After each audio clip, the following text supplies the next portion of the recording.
uma doença que atinge cada vez mais pessoas e preocupa profissionais de saúde. Segundo dados do INCA, a previsão é de cerca de 44 mil novos casos da doença por ano, cerca de 70% nas regiões Sul e Sudeste. No programa de hoje, vamos alertar as pessoas sobre os fatores de risco, a importância do diagnóstico precoce e tratamento. Fique com a gente.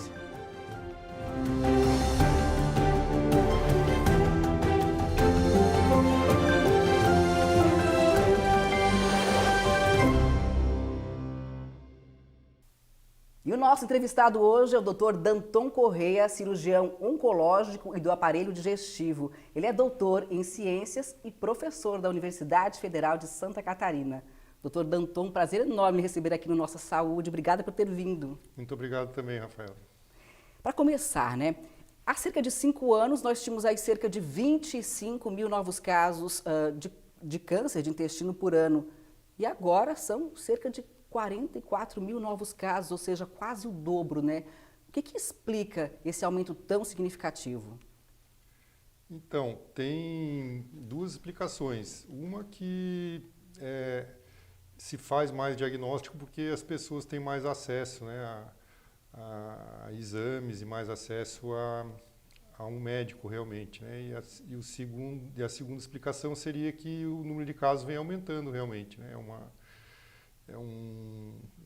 Ele vem aumentando principalmente em pessoas mais jovens, mas como um todo o número de casos é maior.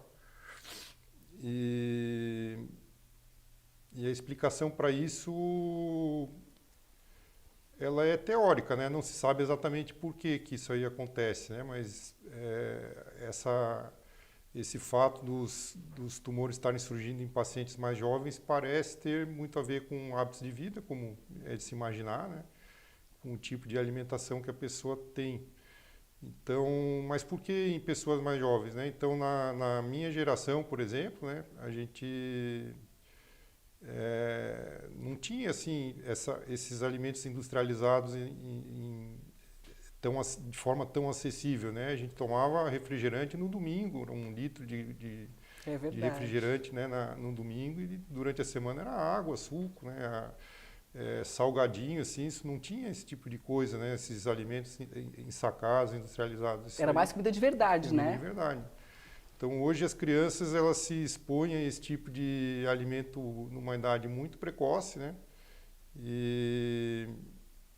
E o corpo da gente ele não reconhece determinadas substâncias como sendo alimentos. Então, se a gente for olhar num rótulo de um alimento industrializado, a gente olha lá atrás, ali onde descreve os componentes, a gente vai ver ali um monte de substâncias que nem a gente sabe direito o que é. Aditivos, dos mais variados.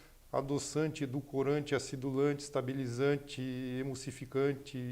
Então, todas essas substâncias que são utilizadas para preservar o alimento, para deixar ele mais palatável e mais agradável ao olhar, a pessoa sentir um cheiro agradável, ver o alimento, achar ele bonito e comer aquilo, ter vontade de comer mais, que é isso que a indústria alimentícia quer. Eles produzem esse alimento dessa forma para que a gente tenha vontade de comer mais aquilo, só que o nosso corpo entra em contato com esse alimento e ele nem sabe o que é aquilo ali. Então, uma série de substâncias são absorvidas, circulam na nossa corrente sanguínea ali e estimulam uma série de receptores que não era para aquilo ali estar acontecendo. Uma outra coisa também é que isso modifica bastante o tipo de flora que a gente tem no intestino, e cada vez mais se tem evidências que o tipo de bactéria que a gente tem na nossa flora intestinal, ela favorece ou previne o câncer de intestino. Então, esse tipo de alimento favorece o crescimento de uma flora que permite mais a formação desses tumores numa idade mais precoce. Também as pessoas comem cada vez menos fibra, O intestino, para funcionar bem, ele precisa de uma ingesta de fibra diariamente, e junto com ingestão de água também. A gente começou a fibra sem ingerir água também, o intestino não funciona. Então é basicamente isso, Então por as pessoas estarem se expondo numa fase mais precoce a esse tipo de alimentação, está dando tempo para os tumores surgirem mais cedo, né? E mais pessoas acabarem tendo esse tipo de doença. Agora, quando o senhor fala, né, que esse tipo de câncer está atingindo cada vez mais as pessoas mais cedo, que idade, que faixa etária, por exemplo? A prevenção, né, até muito pouco tempo atrás, ela era recomendada que se fizesse a partir dos 50 anos de idade, né? E hoje, por conta dessa redução da idade, a prevenção começa, em muitos países, já aos 45 anos de idade, né? Então mudou de 50 para 45. Então, a partir dos 40 anos de idade, a gente já começa a ver uma incidência maior. Mas tem pessoas que tiveram mais cedo do que essa idade? Sim, tem pacientes, né? Eu já operei paciente com 26 anos de idade, né? E aí, só que aí a explicação é outra, né? É em torno de 15% dos cânceres de intestino, eles têm um fator hereditário envolvido, né? As pessoas confundem muito o termo genético com hereditário, né? As pessoas dizem, esse câncer de origem genética, todos eles são, né? Mas esse defeito genético ele pode ser herdado, passado de uma geração para outra geração. Então, quando ele é herdado, a gente chama de um câncer de intestino hereditário, né? Isso é em torno de 15% dos tumores. Aí eles surgem numa idade mais precoce mesmo, né? Então, quando a gente vê um paciente de uma idade muito jovem, a gente investiga essa família, né? Vê outros casos, a gente consegue montar uma árvore genealógica que a gente chama de heredograma, né? Ver quem são os acometidos e, inclusive, pesquisar mutações específicas, né, que estão associadas à formação daquele tumor ali. Isso aí é importante tanto para a gente descobrir outras predisposições, porque tem mutações genéticas que predispõem a câncer de intestino, mas a outros tumores também. Então, a gente saber que mutação é aquela ali nos ajuda a prevenir o câncer em outros locais. E também para investigar a prole, né, os filhos daquela pessoa que tem a mutação, para a gente saber se os filhos vão ter esse risco aumentado também. Sim. Todo mundo tem que ficar em alerta, em especial as pessoas que têm, né, que têm casos de câncer na família. Essas precisam ter cuidado dobrado, né, doutor? Exatamente. Agora, assim, ó, por exemplo, né, uma pessoa tem um caso de câncer de intestino na família. Eu tive um avô que com 80 anos teve um câncer de intestino. Isso aí é o que a gente chama de câncer de intestino esporádico, né? Ele não tem hereditariedade envolvida. Essa pessoa que tem um caso único com um familiar mais idoso, aumenta um pouquinho a chance de ela ter, mas muito pouco em relação a uma população que não tem ninguém, né? Então, a idade, sim, parece ter essa influência, né? E a gente vê que tem casos que acontecem em famílias e a gente não consegue identificar exatamente qual o defeito genético e nem estabelecer uma hereditariedade clássica, né, através do heredograma ali, mas a gente vê que tem um acúmulo de tumores naquela família ali. Então, claro, né, que se numa família existem muitos casos, não só de câncer de intestino, mas de outros tumores do tubo digestivo, de estômago, por exemplo, né? Então, sim, essas pessoas têm que ficar mais atentas e começar a fazer a prevenção numa idade mais precoce. Sim. Eu quero voltar um pouquinho no assunto ali, o senhor falou da questão dos alimentos ultraprocessados, industrializados, né? Que é um dos grandes vilões aí, um dos fatores de risco importantes do câncer de intestino. Aí, o senhor poderia citar alguns deles para a gente? Os principais, pelo menos? O senhor falou ali do salgadinho, né? Mas tem tantos outros.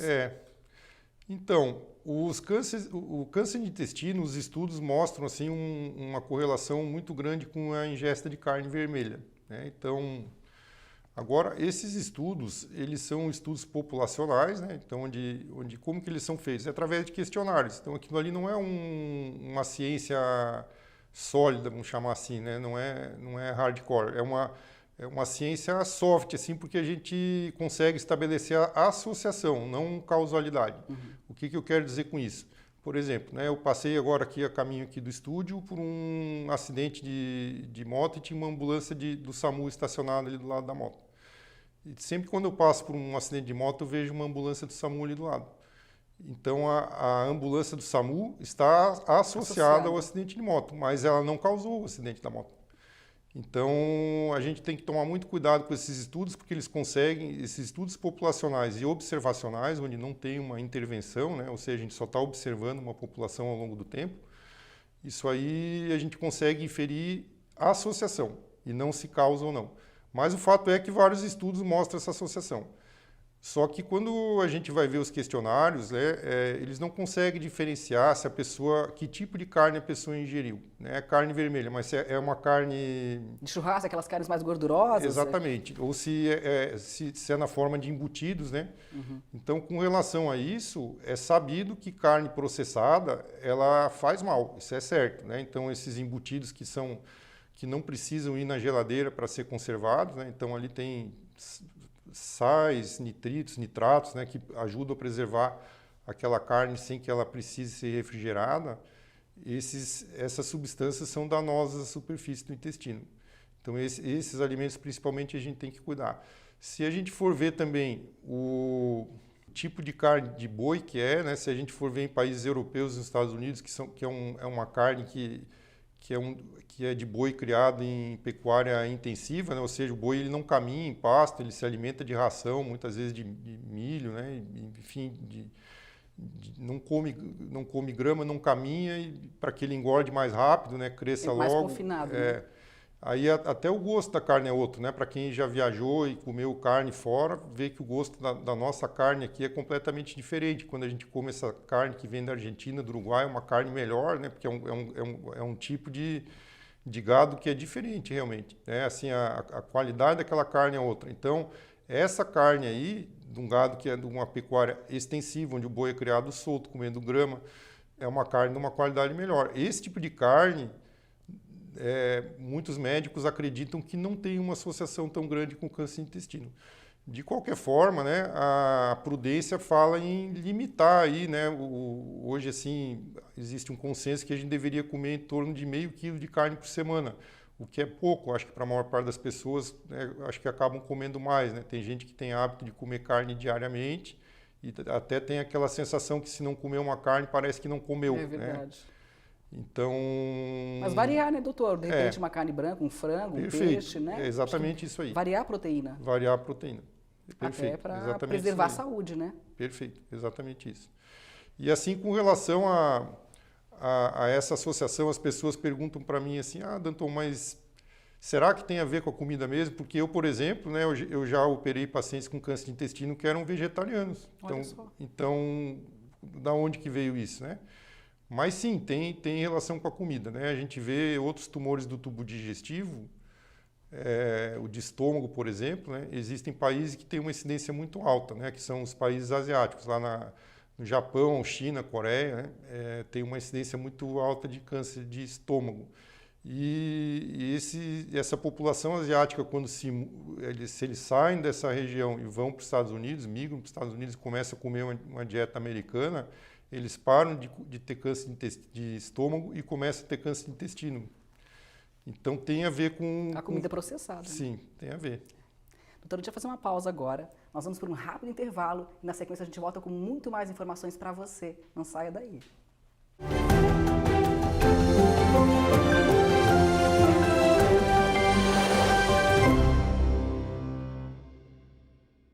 Estamos de volta com o Nossa Saúde. A gente segue aqui o nosso bate-papo, hoje conversando com o Dr. Danton Corrêa, cirurgião oncológico e do aparelho digestivo. Estamos falando sobre câncer de intestino que atinge cada vez mais pessoas. Doutor, a gente falou ali no começo, explicou o que é o câncer de intestino, né? A questão da alimentação, que é um dos principais vilões. E aí, quais são os sinais de que a pessoa está com alguma coisa errada, de que pode estar com a doença? Então, essa doença, numa fase inicial, ela não provoca sintoma nenhum, né? Então, numa fase mais avançada, né, à medida que o tumor já se estabelece e já está de um tamanho maior, a pessoa vai ter sintomas de acordo com aonde no intestino o tumor né? Então, a gente divide isso em tumores do lado direito e do lado esquerdo. Então, os tumores do lado direito, eles costumam cursar mais assim com anemia sem explicação, muitas vezes com diarreia e perda de peso. Já os tumores do lado esquerdo, quando as fezes já são mais sólidas, por que tem essa diferença? Porque o bolo fecal chega no lado direito do intestino mais líquido, né? Então ele passa com mais facilidade pelo lado direito. À medida que ele vai progredindo no intestino grosso, a água e eletrólitos vão sendo absorvidos e ele vai ganhando consistência. Então o bolo fecal vai ficando mais sólido, mais para o lado esquerdo e para o final do intestino. Então, mesmo tumores maiores do lado direito, como as fezes são líquidas por ali, elas continuam passando. Então, a pessoa não tem sintoma de obstrução, né? Então, muitas vezes ele sangra, vai sangrando por ali, a pessoa tem uma anemia, perde peso, né? E ele pode, inclusive, provocar uma diarreia.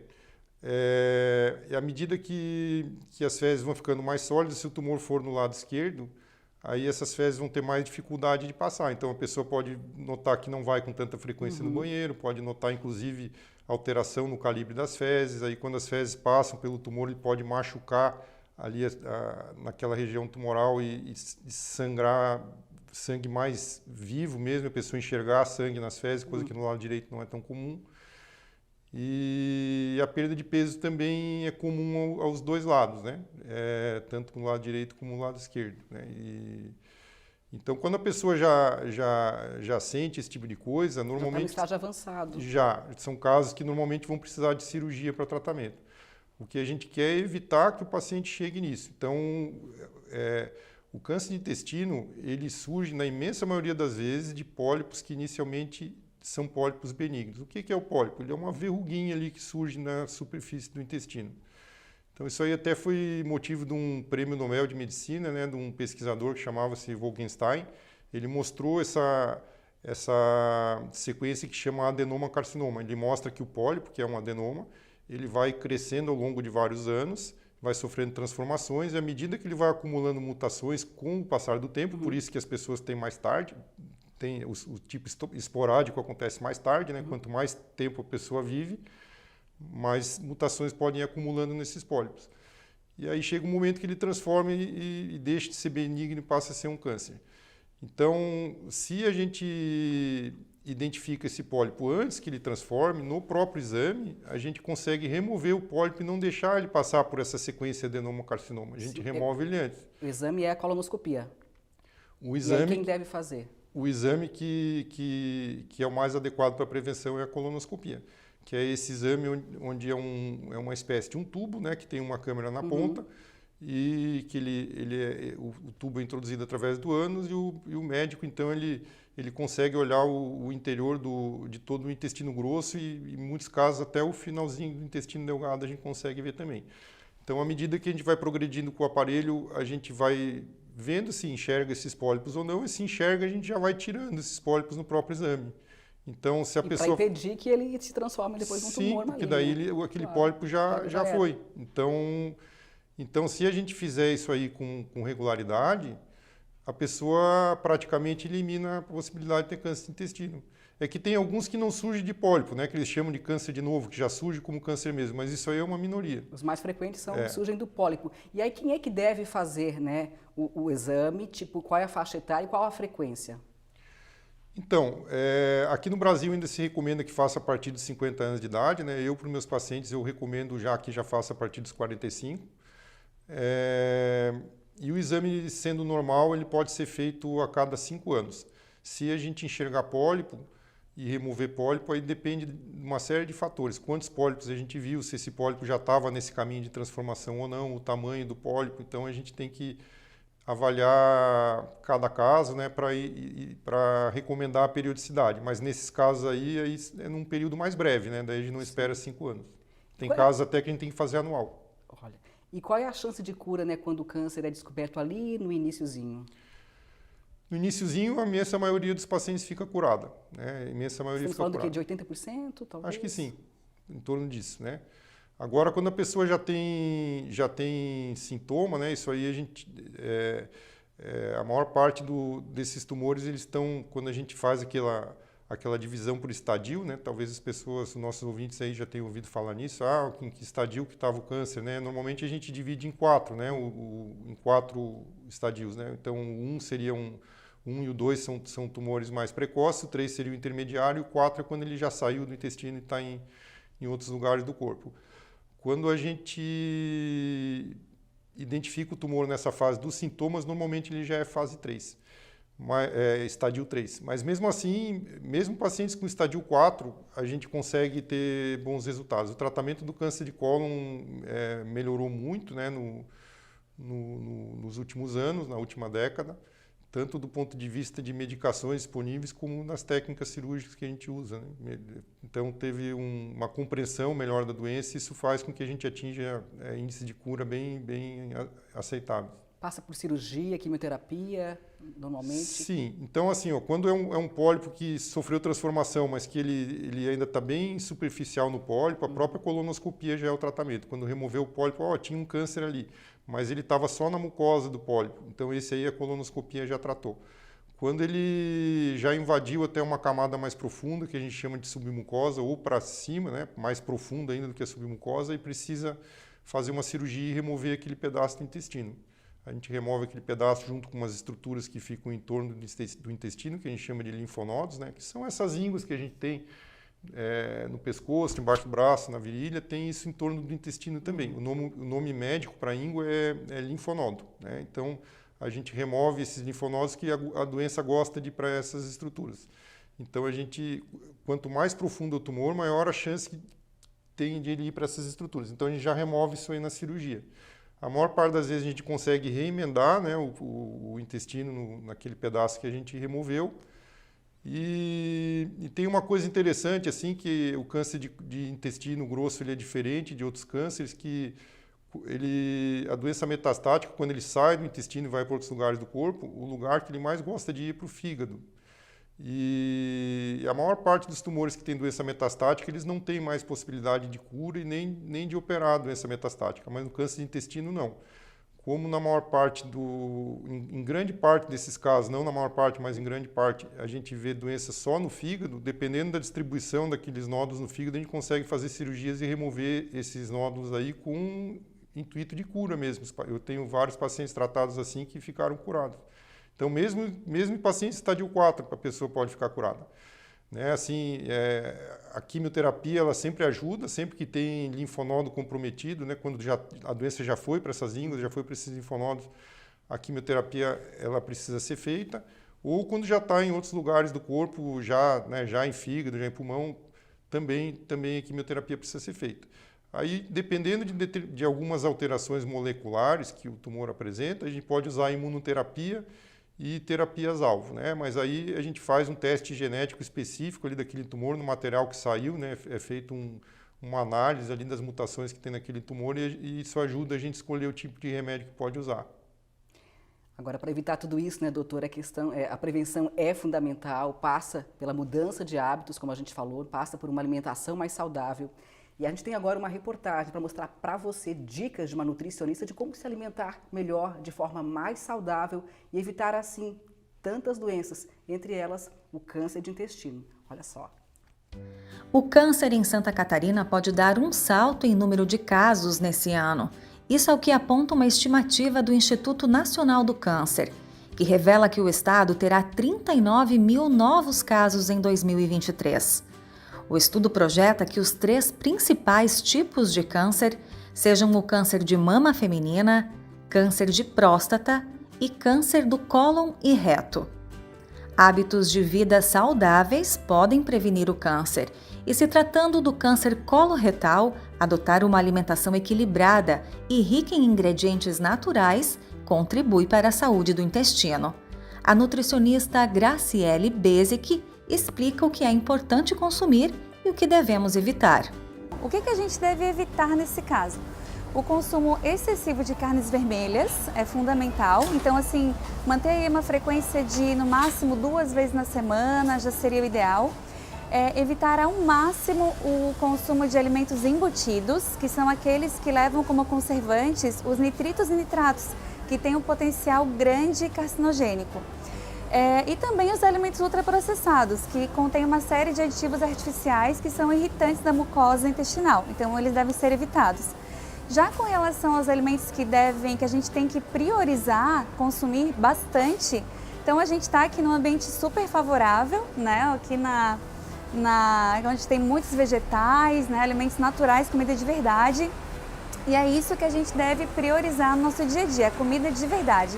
Então, aumentar a ingestão de vegetais, mas é consumir mesmo, não é só aquela folhinha de alface ali no meio-dia, é a gente realmente consumir com fartura, os vegetais, as frutas, que eles vão ajudar em toda a nossa saúde intestinal. A gente sabe que no nosso intestino vivem milhares de bactérias e essas bactérias, elas precisam receber uma comida favorável para que elas se desenvolvam, né?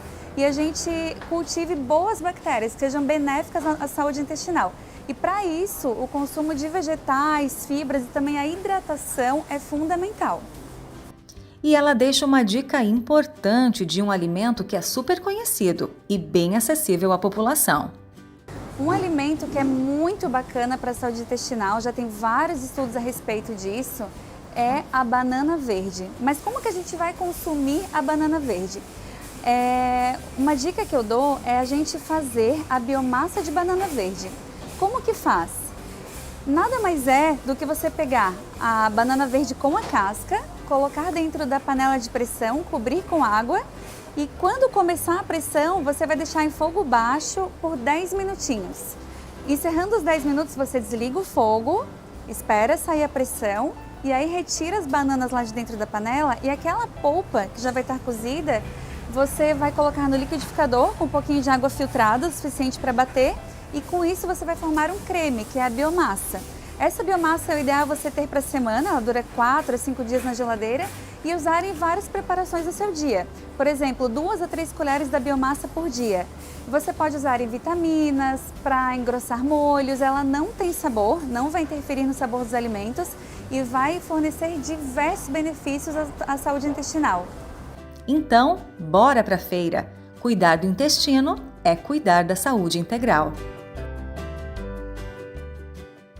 Doutora, a gente viu aí então, né, as dicas de uma alimentação mais saudável para a gente preservar a nossa saúde e aí passa por muita fibra, muita água, né? Agora, o que mais que as pessoas podem e devem fazer no dia a dia para evitar o câncer de intestino, né, e tantas outras doenças?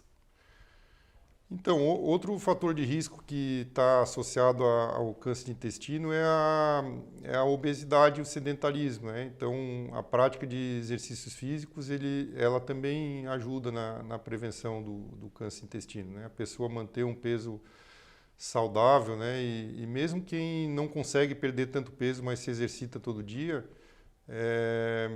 ou vários dias durante a semana, isso já tem um impacto positivo. Inclusive, as pessoas, elas às vezes não se motivam muito a fazer o exercício, porque elas acham assim, não, mas pô, eu vou precisar perder peso, e aí quanto tempo de academia ou de exercício intenso eu vou precisar fazer?